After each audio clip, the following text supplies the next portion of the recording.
Antes que nada, quiero agradecer a los organizadores del evento y yo hoy les voy a hablar acerca de la afectación gastrointestinal y hepática en los pacientes que tienen enfermedad por COVID-19. Como bien sabemos, esta es una enfermedad nueva que ha tenido gran repercusión a nivel mundial y que incluso ha desatado una serie de estudios tan rápido que, como veremos, ya incluso hay varias vacunas en puerta en sus últimas fases de estudio. Entonces, pues vamos a, primero que nada, valorar la evolución que ha tenido esta enfermedad y vemos que esta enfermedad, su primer caso reportado fue el 30 de diciembre del año 2019, de hecho, por eso la nomenclatura de su nombre, y el día 7 de enero, una semana después, el virus ya había sido aislado. Para el día 12 de enero ya se sabía la secuencia genómica de este virus y el 21 de enero se había documentado como un potencial origen a los murciélagos. Ahora sabemos que hay un huésped intermediario que es el pangolín. El día 23 de enero, la ciudad de Wuhan, China, que fue el sitio donde se reportó el primer caso y el brote, fue cerrada. En finales de, un mes después, a finales de enero, el día 30 de enero, la Organización Mundial de la Salud declaró a esta enfermedad como una emergencia global de salud. Esto debido a que ya aproximadamente había 80,000 casos reportados con más de 2,700 muertos y había aproximadamente 37 países este tipo de... El 11 de febrero ya documentamos cuál es el agente etiológico, que es el SARS-CoV-2, y se le dio a la enfermedad de COVID-19. Para el 18 de febrero se documentó que ya teníamos documentada cuál era la autoestructura humana que se veía afectada en estos pacientes, que es el AC2 o la enzima convertida en angiotensina 2, y siendo declarada como pandemia el día 11 de marzo del 2020. Bien, como sabemos entonces, el SARS-CoV-2 se observó que tenía mucha similitud con los virus SARS-CoV y MERS-CoV, y si bien estas enfermedades que habían tenido afectaciones gastrointestinales previamente, se buscó intencionadamente la presencia de esta sintomatología gastrointestinal, documentándose que a través de la enzima convertidora de angiotensina 2, ¿sí?, y a través de un receptor que es el TMPRSS2, era la manera como el virus se ensamblaba a la célula y podía penetrar para empezar su replicación viral y posteriormente la eliminación del virus. Se observó que precisamente el sitio donde mayormente se localizaron este tipo de proliferación celular, o más bien viral, fue a nivel de las células epiteliales intestinales. Este fue el primer sitio donde se documentó, sin embargo, actualmente sabemos que también puede haber afectación a la mucosa del estómago, del colon, recto e incluso en los colangiocitos. Existen estudios actualmente donde incluso a nivel de esófago se han visto lesiones ulceradas o ulcerosas que se han detectado que tienen el ARN viral. ¿Cuáles manifestaciones son las que va a presentar el paciente que tiene COVID-19? Sabemos que las manifestaciones gastrointestinales fueron las primeras en documentarse. Sin embargo, no olvidar que este tipo de virus puede afectar no solo a este sistema, sino puede afectarnos a toda la economía. Por lo tanto, no olvidar que podemos tener alteraciones neurológicas, alteraciones renales, hepáticas, a nivel de los vasos sanguíneos, cardíacas, endocrinológicas y dermatológicas. Aunque si bien predominantemente los síntomas son respiratorios o inician de manera respiratoria. Aquí les quise ejemplificar cómo se buscaron intencionadamente el ARN del virus en varios de las localizaciones de la economía, y en el tracto gastrointestinal fue donde preferentemente se localizaron. Y del tracto gastrointestinal, el intestino delgado fue el que más documentó desarrollo del virus. Aquí les muestro una microscopía electrónica donde vemos que a nivel de las vellosidades vamos a tener múltiples partículas virales, estos puntitos negros, partículas virales que se encuentran a nivel de intestino delgado. Esto favoreció que tuvieran o que sospecharan que uno de la sintomatología presente en este tipo de pacientes, como es la diarrea, se debiera precisamente a la afectación a nivel de las vellosidades intestinales. Sin embargo, no se ha documentado que se sospechó que hubiera un síndrome de absorción intestinal deficiente, sin embargo, no se ha documentado que efectivamente se presente porque el número de evacuaciones no supera a las 3, 4 evacuaciones al día y tampoco son evacuaciones en gran cantidad. Lo que sí se observó es que se demostró alteraciones en la microbiota. Normalmente a nivel del tubo digestivo existen trillones de bacterias, las cuales tienen un papel fundamental en la homeostasis intestinal y sobre todo en la eubiosis. La eubiosis es mantener la homeostasis. Cuando esta homeostasis se rompe, vamos a tener ciertas alteraciones. Aquí les ejemplifiqué cómo en un paciente sano vamos a tener prevalencia de comensales. Este tipo de comensales como el Eubacterium, Fecalobacterium y la Rosaburia, Lemnospuraceae, van a favorecer la propagación o la formación de ácidos grasos de cadena corta. Y obviamente estos ácidos grasos de cadena corta van a formar una sustancia como el butirato, que se ha documentado que es productor de sustancias antiinflamatorias y regula la inmunidad. Entonces, si tenemos alteración como aquí en los pacientes que tienen COVID-19, se ha observado que vamos a tener disminución de los comensales simbióticos con aumento de los oportunistas patógenos. Esto va a dar lugar a que haya mayor predisposición de las células al virus y obviamente también se ha visto que, por ejemplo, los bacteroides y los Clostridium van a estar presentes en los pacientes que tienen un COVID-19 con mayor severidad. Y como vemos aquí, cuando empieza a haber disrupción de células y por lo tanto empieza a haber una disbiosis. Y esta disbiosis es lo que va a generar una respuesta inflamatoria al no estar regulado por la respuesta inmune. Se ha visto también que los virus pueden cambiar, como les decía yo, y no solamente el COVID. Aquí estamos ejemplificando al COVID. Sin embargo, cualquier virus puede cambiar la microbiota intestinal y alterar la inmunidad. Y esto se ha visto porque genera un aumento en las proteobacterias y los bacteroidetes y una disminución de los firmicutes. Esto nos hace pensar que debemos de tratar de mantener la homeostasis en la cantidad de bacterias intestinales para tratar de tener salud, y no solo ahorita en el COVID. Es importantísimo saber que este tipo de microbiota incluso se puede ver alterada por la alimentación, por eso es tan importante que mantengamos una alimentación saludable, que evitemos que evitemos trato, porque esto va a afectar a la microbiota intestinal.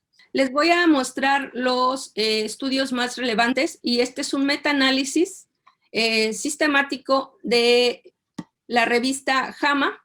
Estos autores buscaron los estudios, todos los estudios que hicieran referencia a las manifestaciones gastrointestinales y ellos encontraron un total de 1,494 estudios, 1,092 fueron de la base de PubMed, 402 del InVeis.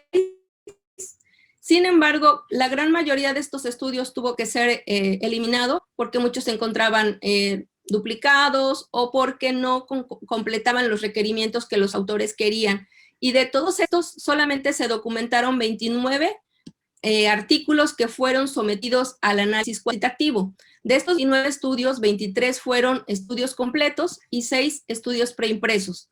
En este análisis se documentó que aproximadamente del 10 al 12% de los pacientes que tenían COVID presentaban manifestaciones gastrointestinales. Este es el estudio que les comentaba, es un estudio publicado en la revista JAMA, y de estos 29 estudios, 26 de estos estudios investigaron la presencia de diarrea, con una prevalencia de 7.4%. 12 de estos estudios, de estos 29 estudios, investigaron vómitos o náusea, con una prevalencia de 4.6%. Otro estudio, otro metaanálisis fue el que realizó la Asociación Americana de Gastroenterología. Incluso esta asociación dio lineamientos para el manejo de pacientes que estuvieran con riesgo de producir infección al personal de salud y tratar de contribuir a no mayor infección en otros pacientes, sobre todo por los estudios endoscópicos. Aquí en este estudio comentó que los pacientes que requirieran estudios endoscópicos se deberían de priorizar, solamente se le iban a realizar a los pacientes con alguna urgencia, se debería de realizar en un estudio, en una sala con presión negativa, y obviamente, les decía, solamente aquellos que realmente lo requirieran. Aquí en este estudio o en esta revisión fueron 118 estudios los que encontraron, pero solamente se realizó un metaanálisis de 47 estudios. Se documentó un total de 10,890 pacientes con una estimación de prevalencia agrupada para síntomas gastrointestinales, y ellos encontraron que la diarrea se presentó en el 7% de los pacientes, que como único estudio se presentó en 2 de 47 estudios, y como síntoma inicial en un estudio que fue el de Wuhan en 138 pacientes.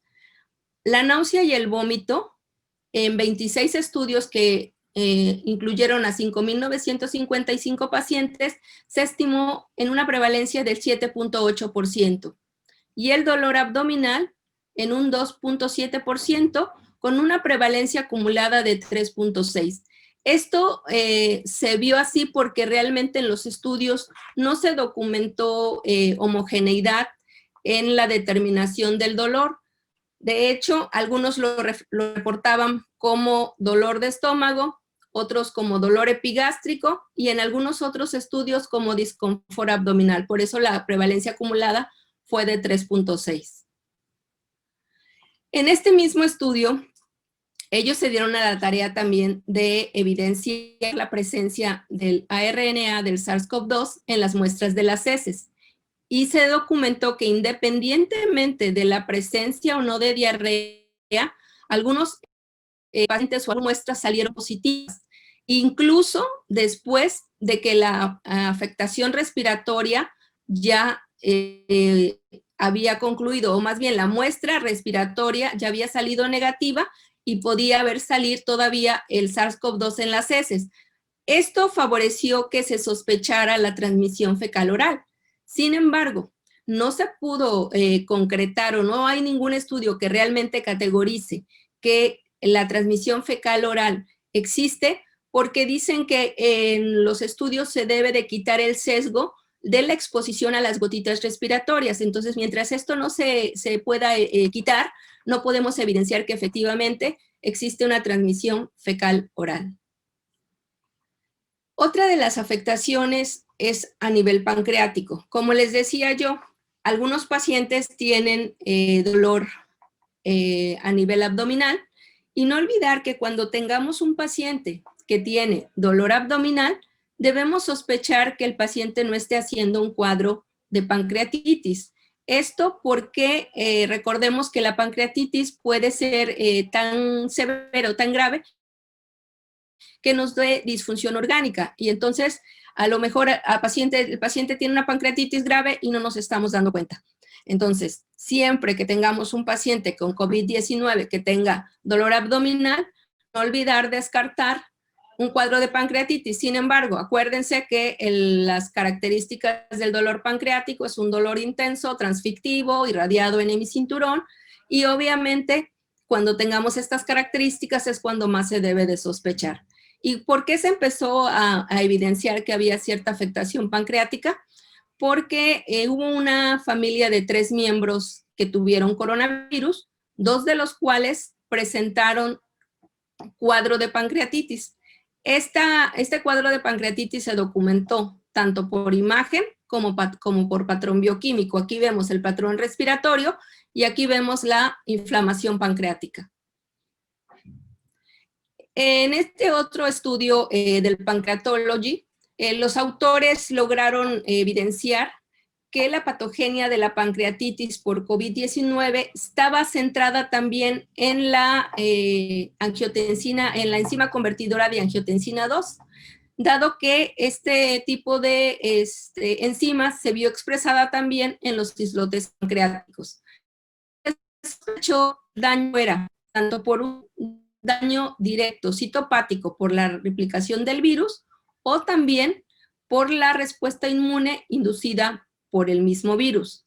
Sin embargo, recordemos que la pancreatitis, una de las causas puede ser inducida por fármacos, incluso en la pancreatitis de otro tipo, no en la de COVID, y no olvidar entonces también que puede ser esta la causa y que no sea el virus, sino sean los fármacos que se utilizaron para tratar el virus los que estén generando esta inflamación pancreática, como son los esteroides, los antiinflamatorios no esteroideos y el tocilizumab.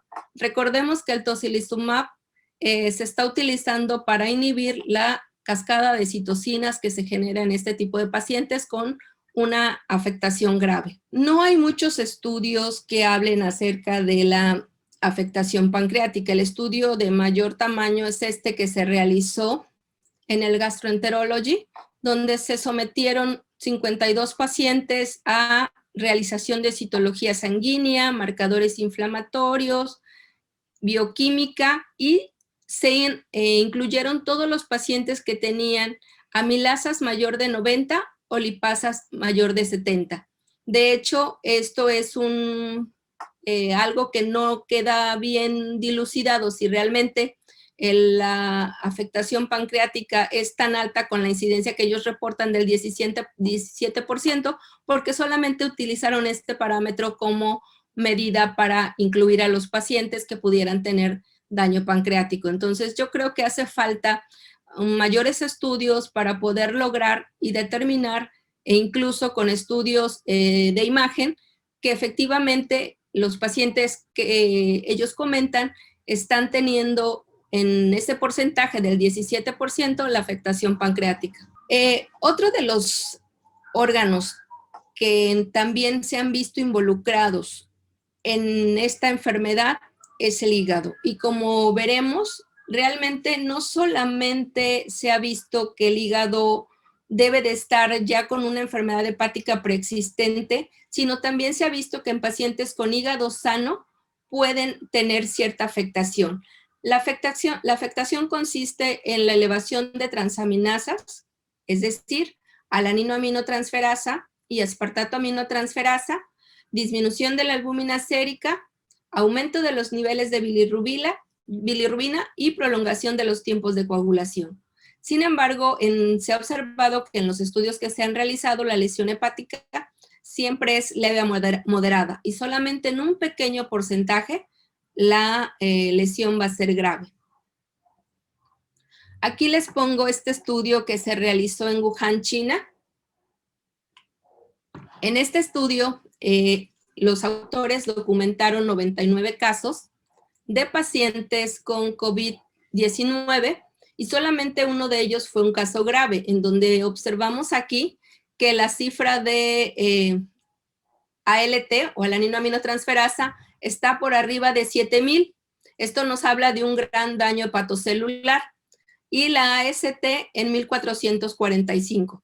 En los casos no graves, vemos que sí hubo también elevación de la AST en un 35% y de la ALT en un 28%. Pero lo que más llamó la atención aquí fue esto, que los pacientes con COVID-19 cursaban con albúmina baja hasta en un 98% de los pacientes y que un tercio de los pacientes presentaban elevación del dímero D. La bilirrubina se encontró elevada en un 18%, pero fue una elevación leve y transitoria, y una afectación grave en pacientes críticos, en un 28%. Entonces, cuando veíamos elevación grave de la bilirrubina, era en pacientes que tenían una severidad mayor. Muy bien, ¿cómo son los mecanismos o por qué mecanismos el COVID-19 va a dañar el hígado? Existen varias causas de daño. Uno es el daño hepático directo. Esto es a través de la circulación portal. Y esto se ha evidenciado porque se documentó, desde que se documentó el ARN en el intestino, y se sospechó de que a través de la circulación venosa portal pudiera darse un daño hepático, ya sea citopático o por la misma inmunidad.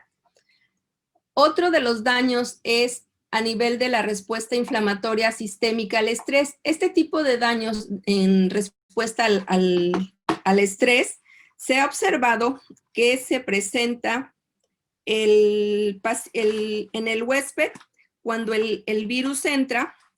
Como bien sabemos, el hígado está encargado de detoxificar las sustancias tóxicas, entonces el virus empieza una reacción inflamatoria secundaria a la entrada del virus y se rompe la homeostasis que normalmente debe prevalecer en el hígado. La causa más importante y la que más se ha documentado es la causa hipóxico-isquémica. Esto es en base a que, como bien sabemos, esta enfermedad va a afectar a nivel pulmonar y por lo tanto, cuando los pacientes tienen claudicación de sistema pulmonar, vamos a tener una hipoxia severa o datos de hipoxemia que nos van a llevar a datos isquémicos hepáticos. Sin embargo, también se ha considerado que la ventilación mecánica, las presiones positivas elevadas, pueden favorecer una sobrecarga a nivel hepático derecho y esto también favorecer este daño. Y por último, y no menos importante, el daño hepático directo de origen tóxico medicamentoso. Como bien sabemos, este tipo de patología se va a asociar a la ingesta de múltiples medicamentos. Era una enfermedad nueva, no se sabía realmente con qué tratar y se empezó utilizando la cloroquina, la hidroxicloroquina, actualmente ya no se utiliza, pero este fármaco no tan solo prolongaba el QT, sino también tenía o se ha visto que tiene daño directo hepático. Entonces, si nosotros, como veremos más adelante, en algunos casos que se hicieron biopsia, se documentó que podría tener asociación con un daño inducido por medicamentos. Entonces, esto es uno de las cosas que se tienen que investigar, si directamente el virus genera el daño o bien son los fármacos que se han utilizado para tratar esta enfermedad. Como les decía yo, otro de los fármacos que estuvieron utilizándose fue el ritonavir-lopinavir. Actualmente tampoco ya se está utilizando. Y este fármaco también tiene cierta afectación hepática, incluso produciendo datos de colestasis. Aquí en este estudio les muestro un metaanálisis que hicieron la revista, que se presentó en la revista de Gastroenterología de México, en donde ellos observaron la incidencia de la lesión hepática que tuvo una variación del 14.8 al 53%. Y aquí vemos los diferentes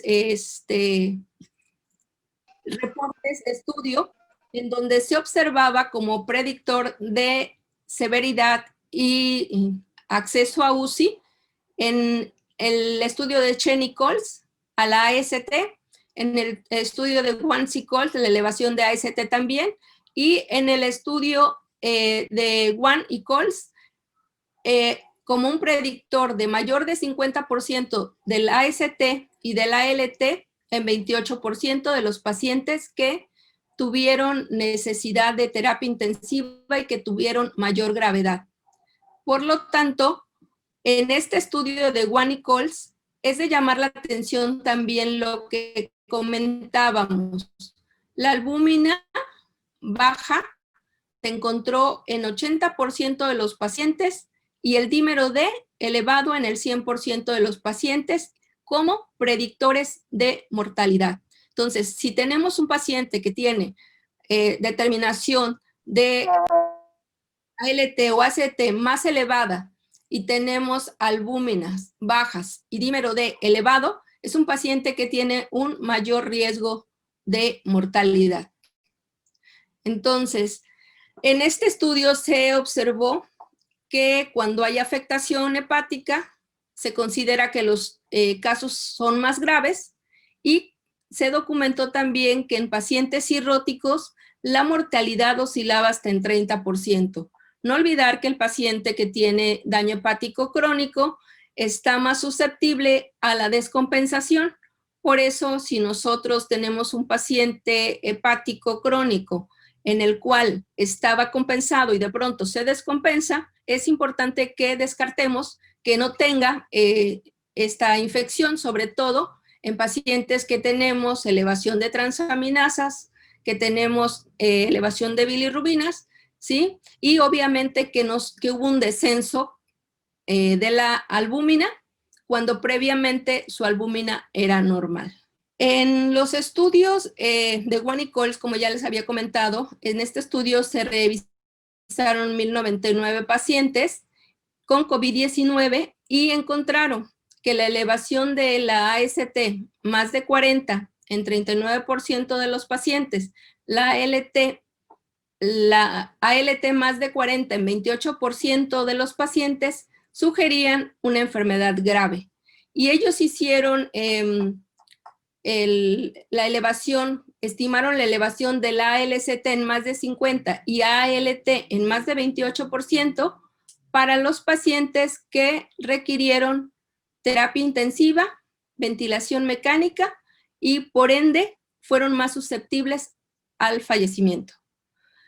No ha habido muchos estudios post-mortem, pero estos autores Chu y Coles presentaron las biopsias de 2 pacientes, en el cual se documentó que el paciente presentaba a nivel hepático una esteatosis microvesicular y una inflamación portal y lobular leves.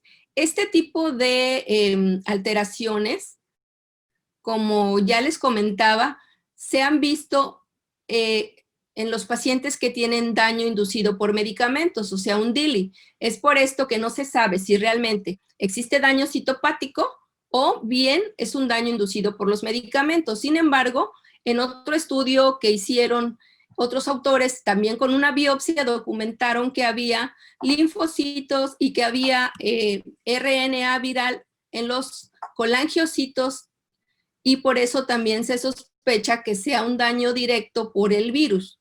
Pero pues aquí hace falta más estudios para poder corroborar si efectivamente el daño está inducido por el virus en sí o por las consecuencias del tratamiento que le estamos dando a estos pacientes. Todavía tenemos mucho por investigar en esta enfermedad, como vemos, estamos a menos de un año y todo lo que se ha avanzado, como les decía, ya casi estamos en vías de tener vacunas cuando en ninguna otra enfermedad se había visto una evolución de la investigación tan rápida. Pero esperemos que en un futuro tengamos mayor conocimiento para saber realmente qué es lo que está causando y si realmente efectivamente el RNA se transmite a través de las heces y a través de otros tejidos. Por mi parte, creo que es todo.